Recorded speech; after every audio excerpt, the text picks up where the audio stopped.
Mesmo para aqueles que não se reconhecem como cristãos, a figura de Jesus de Nazaré é, sem dúvida, uma das maiores personalidades da história. Seus extraordinários feitos hoje levam pelo menos 2 bilhões de pessoas a se declararem, ainda que nominalmente, seguidoras da sua doutrina. Recentemente, uma pergunta de cunho confessional tem se tornado objeto de estudo de muitos cientistas ao redor do mundo. Qual teria sido a fisionomia de Jesus Cristo? Como ou com quem ele se pareceria? Seria alguém belo pelos padrões da nossa época?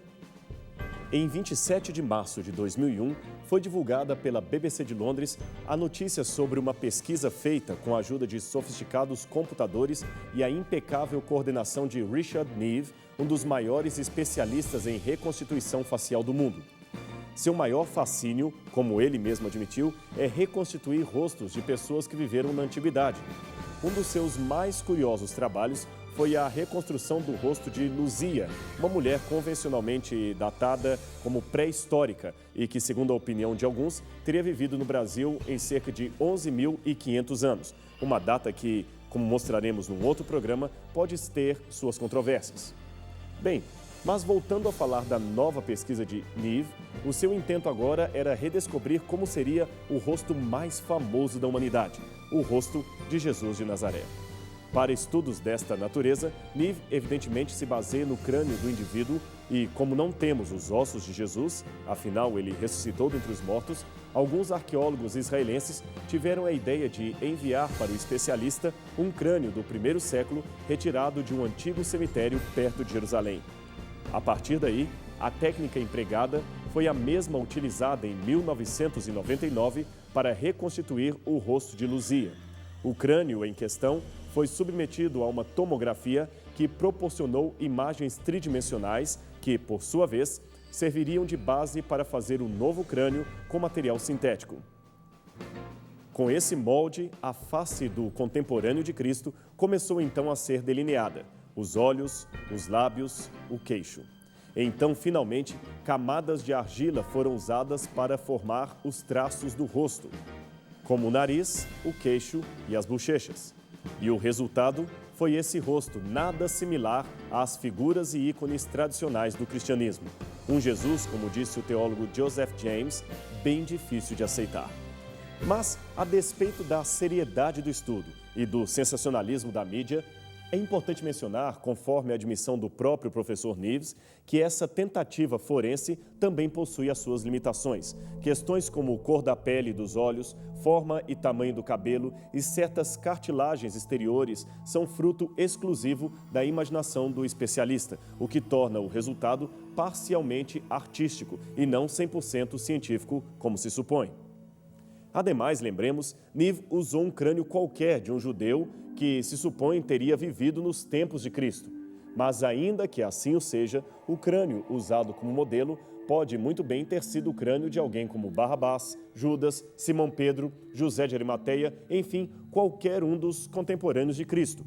E isto, por si só, desfaz a conclusão que temos de que teríamos ali em mãos a reconstrução exata do rosto do Filho de Deus. A não ser, é claro, que aceitemos a tese, nada coerente, de que todos os judeus do tempo de Cristo eram extremamente parecidos entre si, quase como irmãos gêmeos uns dos outros. Algo, é claro, completamente sem sentido. De qualquer modo, os traços característicos da época tornam quase nula a possibilidade de Jesus ser fisionomicamente como a tradição o compôs. Noutras palavras, o rosto de Cristo teria pouco ou nada a ver com o que a cultura e a arte eclesiástica impuseram ao longo do tempo. Não era um Jesus magro, de cabelos loiros, muito menos de olhos azuis. Veja, por exemplo, este conhecido quadro do Sagrado Coração de Jesus, pintado em 1740 pelo artista italiano Pompei Battoni. Repare os detalhes. Veja como os traços delicados de Cristo beiram a femininidade. Mãos finas, bochechas rosadas, pele tremendamente alva. Agora veja e compare com este outro quadro do mesmo autor, retratando o deus grego Apolo, diante de duas jovens cognominadas Música e Métrica. E mais ainda, esse onde ele pinta o nobre inglês Sir Gregory Page Turner, em 1768. Perceba as semelhanças do tom facial, a posição delicada da mão direita, aliás, tremendamente parecida com o gesto de Jesus. E, por último, compare ainda com esse retrato de Jules Renoir Mansart, principal arquiteto do rei da França no século XVII. Você percebeu como esses quadros são tremendamente semelhantes entre si? O que pouca gente sabe é que essas coincidências não são fruto do acaso. Havia todo um programa de imitação do classicismo francês que, por sua vez, designava os perfis greco-romanos como o padrão da beleza mundial em detrimento a todas as demais culturas do planeta. Contudo, até mesmo esse padrão foi adaptado. Sim, ele foi adaptado para se tornar o mais próximo possível das feições fisionômicas da família real francesa, especialmente a partir de Luís XIV. Aliás, tanto a pintura original de Battoni quanto as imitações que se seguiram dela foram fruto de uma devoção mística inspirada numa suposta visão da religiosa Marguerite Marie Laloque, que viveu entre 1647 e 1690. Muitos religiosos da época acreditavam que ela vira Cristo em uma visão mística e que, nesta visão, o mestre estaria abrindo o peito e mostrando-lhe um coração ferido. E ela, é claro, era coincidentemente de origem francesa. Não é por menos que, ao comentar esse fenômeno, o professor e especialista em artes devocionais Heinrich Arhen resumiu que esta visão artística do Sagrado Coração partiu de uma tentativa desenfreada de recuperar a imagem da Igreja na França, um dos países que mais trabalho deu à Cúria Romana. Afinal, até que eclodisse a Revolução Francesa em 1789, aquela era a monarquia mais complexa de toda a Europa. E tais tendências de padrão francês para retratar a Cristo eram um claro sinal de que, abre aspas, a Igreja ainda pertencia ao rei da França, fecha aspas. Não foi por mero capricho ou somente para dar uma dose maior de humor à sua obra que Ariano Suassuna, em O Alto da Compadecida, apresentou um Jesus negro, causando impacto e até mesmo risos nas plateias e nos leitores de um modo geral. O seu objetivo era, sem dúvida nenhuma, quebrar o estereótipo de Jesus Cristo, aquele de um Jesus inteiramente europeu. Um pouco antes da Segunda Guerra Mundial, um outro movimento diametralmente contrário ao de Suassuna se difundiu na Alemanha, que começava a abraçar agora ideais nazistas de governo. É que o teólogo e político nacionalista Paul Anton Lagarde passou a divulgar na Alemanha a tese de que Jesus tinha sido um judeu ariano da Galileia, perseguido e sacrificado por judeus semitas da Judéia. Ele procurava convencer deste modo aos seus compatriotas alemães de que Jesus não poderia descender de um povo do deserto culturalmente pobre, de tez e olhos escuros, os semitas no caso, mas antes que ele deveria provir da raça superior dos nórdicos, cujas características faciais exibem traços nobres e bem delineados, pele clara, olhos e cabelos também igualmente claros. Esse movimento nacionalista, envolvendo um valor religioso de profundo significado para a fé popular, foi, pasme você, um dos maiores precursores do nazismo de Hitler, aquele que propagou uma das mais vergonhosas e sangrentas exterminações raciais da história, e numa terrível blasfêmia o fez em nome de Jesus. Bem, seja como for, a maioria de nós ocidentais, independentemente da religião que professamos, idealizamos um Cristo como sendo um homem meigo, quase feminino, cabelos lisos, pele clara, olhos azuis e lábios finos. Um rosto, enfim, sublime a todos, talvez o mais sublime de todos, o mais belo retrato masculino na visão ocidental. As igrejas, e é claro, todas as demais organizações religiosas sempre se valeram da arte para aproximarem-se dos fiéis e, para isso, tiveram sempre os mais renomados artistas de todas as escolas, de todas as épocas, trabalhando em seus templos e catedrais. Aliás, em vários quadros clássicos também, eles sempre tinham uma ligação pedagógica com a liturgia da fé. É o caso do famoso quadro de Cristo pintado por Werner Sallmann, em 1941. Esta obra já vendeu mais de 500 milhões de cópias em todo o mundo. Aqui vê-se retratada a percepção mais amplamente aceita de um homem bonito, conforme os padrões ocidentais. Reconhecidamente, Esta e outras figuras populares evocam uma resposta emocional da maioria das pessoas, pois elas veem ali uma figura suave, amorosa e compassiva, o que, é claro, são realmente atributos do Salvador. Mas, do ponto de vista histórico, ainda estariam muito distantes do biotipo judaico do primeiro século. Voltando, pois, ao tema inicial do nosso programa, continuamos a nos perguntar como seria o rosto de Cristo. Circula pela internet o conteúdo desta antiga carta latina escrita por um certo Publio Lentulus que descreve a fisionomia de Jesus. Este suposto autor romano seria um oficial de Roma na província da Judéia no tempo de Tibério César. O núcleo essencial do documento é esse. Apareceu na Judéia um homem de virtude singular, cujo nome é Jesus Cristo, a quem os bárbaros estimam como profeta, mas que seus discípulos amam e adoram como se fosse a geração do Deus imortal. Ele chama aos mortos para que saiam das sepulturas e cura toda sorte de doenças com uma única palavra ou toque. É um homem alto, bem modelado. Seus cabelos são da cor do vinho, descem ondulados sobre os ombros, divididos ao meio ao estilo nazareno. Barba abundante, da mesma cor do cabelo. As mãos, finas e compridas, os olhos claros, plácidos e brilhantes. Afirma publicamente que os reis e escravos são iguais perante Deus. Este antigo desenho anônimo afirma ser o rosto de Cristo retratado conforme os detalhes colhidos da carta de Públio a César. Seria então este o rosto de Cristo? Este seria um documento realmente brilhante, se fosse verdadeiro. Contudo, existem motivos para se duvidar da autenticidade do mesmo. Em primeiro lugar, não existe na história nenhum governador de Jerusalém ou procurador da Judéia chamado Publio Lentulus. O único Publio Lentulus registrado em documentos romanos viveu no primeiro século antes de Cristo. Além disto, um procurador romano não escreveria cartas para o Senado, como parece vir na introdução, mas diretamente para o imperador. E mais, algumas expressões usadas no texto como profeta da verdade, filhos dos homens e Jesus Cristo não seriam jamais típicas de um escritor romano.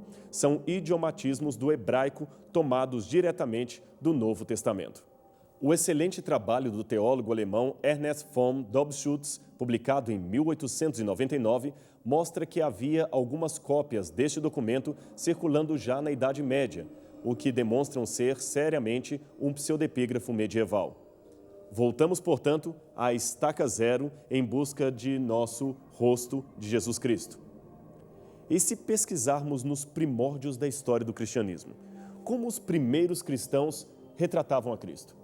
Bem, esta é uma pergunta que exige uma resposta delicada, baseada na paleoarte cristã, isto é, nas primeiras manifestações artísticas do cristianismo já encontradas nos séculos iniciais do movimento após a morte dos 12 apóstolos.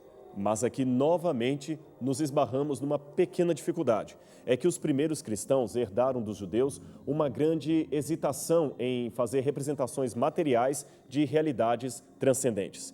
Eles temiam pecar contra o mandamento que diz: não farás para ti imagem de escultura, nem as adorarás.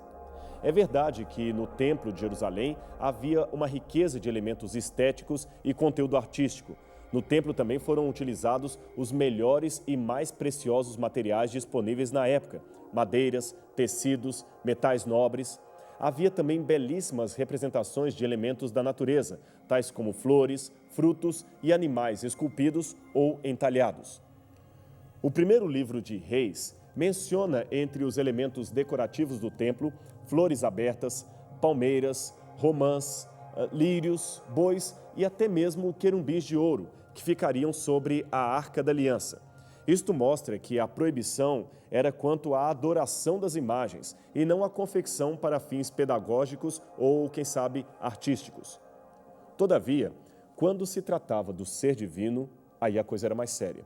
Eram vedadas todas e quaisquer representações materiais e, como Jesus era considerado Deus para os cristãos primitivos, estas proibições foram também observadas de modo particularmente rigoroso pela igreja primitiva, que se caracterizava, nesse caso, como um culto simples e uma liturgia despojada quase inteiramente e também isenta de símbolos materiais. O culto e a genialidade artística dos cristãos eram, em suma, extremamente simples. E além disto e dessas heranças judaicas, a pobreza da maior parte dos membros daqueles idos e da perseguição que eles tinham e também da situação de marginalidade da igreja diante de Roma, fez com que as manifestações artísticas do novo movimento fossem inibidas. Todavia, apesar das restrições, faziam parte das convicções dos conversos alguns elementos que, no devido tempo, iriam frutificar em ricas e variadas expressões artísticas. Imagens de âncoras e peixes mescladas com cenas bíblicas, como Daniel na cova dos leões, ou o sacrifício de Isaque, começaram a lotar as paredes das primeiras catacumbas cristãs de Roma. Veja esta cena dos 3 hebreus na fornalha ardente. Esta é uma boa ilustração da simplicidade dos primeiros traços artísticos do cristianismo. A figura de Cristo, é claro, demorou um pouco a aparecer. Ela veio, a princípio, como tentativa de não descrever o seu rosto, mas sim de dizer quem ele era. E, nesse caso, aparecia a figura do bom pastor, extraída do discurso de Cristo quando afirmou: "Eu sou o bom pastor que dá a vida por suas ovelhas." São João, capítulo 10, verso 11. Depois vieram outras cenas, como a ressurreição de Lázaro, a última ceia de Cristo e outras mais. Curiosamente, até o fim do V século, praticamente não ocorreram representações artísticas da cruz e da crucifixão. Os primeiros cristãos pareciam pouco inclinados a destacar visualmente a morte humilhante do Filho de Deus, preferindo, ao invés disso, retratá-lo em vida, como amigo, senhor e protetor. Mas note que, a partir dos tempos bizantinos, começa-se a explorar mais as feições do próprio Cristo, o rosto de próprio Cristo, como vemos nesse desenho do IV século, pintado na catacumba de Comodilha, em Roma. Note aqui Cristo já aparecendo com barbas e cabelos longos. Porém, é importante ressaltar o testemunho de Irineu de Lyon, um escritor que viveu no II século depois de Cristo e que, portanto, estaria muito próximo das fontes apostólicas. Em seu livro Adversus Héreses, ele relata que, em seu tempo, as imagens corpóreas de Jesus, que alguns já descreviam, eram completamente apócrifas, isto é, fantasiosas. E, confirmando esta declaração, temos a opinião categórica de Santo Agostinho de Hipona, que viveu no V século depois de Cristo e também escreveu: "Ignoramos completamente o aspecto físico de Jesus." Isto está em seu tratado sobre a doutrina da Trindade. Talvez a razão para a assertiva de Agostinho esteja no fato de que, já por esse tempo, Constantino havia ampliado o status social do cristianismo e o crescente poderio da igreja começava a ser traduzido em manifestações artísticas cada vez mais ricas, sofisticadas e, por que não dizer, idolátricas. Se nos primeiros séculos predominavam os temas da simplicidade dos primeiros cristãos, naqueles desenhos ali esculpidos, nos ícones medievais prevaleceu a idolatria e a ostentação em nome de uma fé que estava crescendo. E isto você pode encontrar em qualquer livro de história que for pesquisar. Se atentarmos às páginas da Bíblia Sagrada, notaremos que em nenhuma parte das Escrituras está oferecido o que poderia ser um retrato exato ou um retrato falado de Cristo. Porém, se aliarmos a sua leitura às informações históricas e arqueológicas disponíveis, é possível encontrar ali algumas poucas, porém razoáveis possibilidades. Em primeiro lugar, temos a informação de que Jesus Cristo, embora nascera em Belém da Judéia, foi criado na Galileia. Em outras palavras, ele era inquestionavelmente semita. Ora, esses povos, aqueles que habitavam o sul do Mediterrâneo, eram predominantemente distintos dos gregos e romanos pela cor azeitonada de suas peles, pelos olhos de azeviche, isto é, tremendamente negros, pelos cabelos escuros e pelo nariz arqueado, e também por uma estatura mediana. Precisamos compreender que Jesus de Nazaré foi um carpinteiro, um ofício que ele aprendeu trabalhando ao lado de José. O trabalho manual envolvia duro esforço e não apenas a fabricação de móveis, como muitos supõem, mas o corte de pedras e madeiras para o uso em construção de casas, pontes e outros edifícios. Por isto, as mãos de Cristo deveriam ser bem calejadas e o seu físico bem musculoso devido ao esforço físico requerido no trabalho manual.